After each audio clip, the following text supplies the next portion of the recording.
¿Debemos dar el diezmo hoy en día? Es una pregunta que surge constantemente, especialmente al momento de observar que en el Antiguo Testamento nosotros tenemos esa ley, esa obligación de dar el diezmo, pero en el Nuevo Testamento no vemos ninguna norma, ninguna ley establecida como ley del Nuevo Testamento que nos diga que debe ser dado el diezmo, y específicamente ese 10% de aquello que cosechamos, de aquello que recibimos, de aquello que ganamos.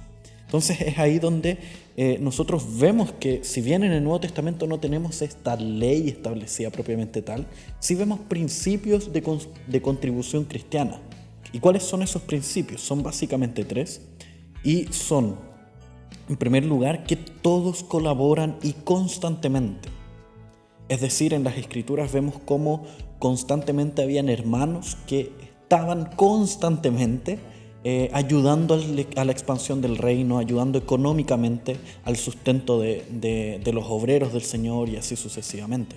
Incluso vemos varias mujeres que ayudaban económicamente al ministerio de Jesús. Y así esto realizado por todos y constantemente. El segundo elemento que nosotros logramos identificar es la idea de generosidad o liberalidad. Como los hermanos daban con generosidad, daban con liberalidad, con alegría de corazón, nos dice el texto.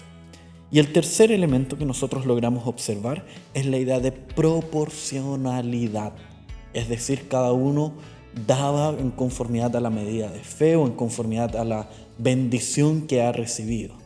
Y esos son los tres principios del Nuevo Testamento que nosotros logramos observar en esta contribución cristiana.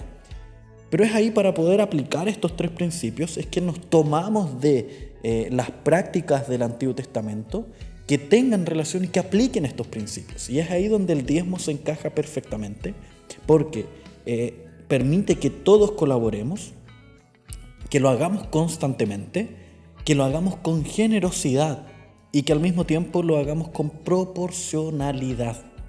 Entonces es por eso que se aplica el diezmo a los días de hoy.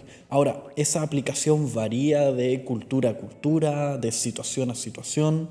Por ejemplo, un ejemplo que utilizaba uno de mis profesores era el caso de algunos países de Europa, donde la renta es bastante elevada y que si cada miembro de la iglesia diera su 10%, esa iglesia tendría demasiados recursos, sería excesivamente acaudalada y generaría bastante tentación en aquellos que la administran. Y por eso se ha decidido en el seno de esa iglesia dar el 5%, o incluso la forma de darlo.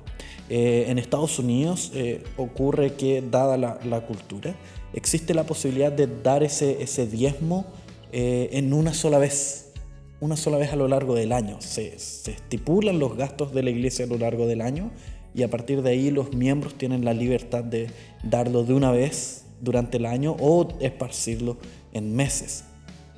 Entonces va a depender mucho de la cultura esa forma de darlo, pero sí debemos sí o sí aplicar estos principios de todos hacerlo constantemente.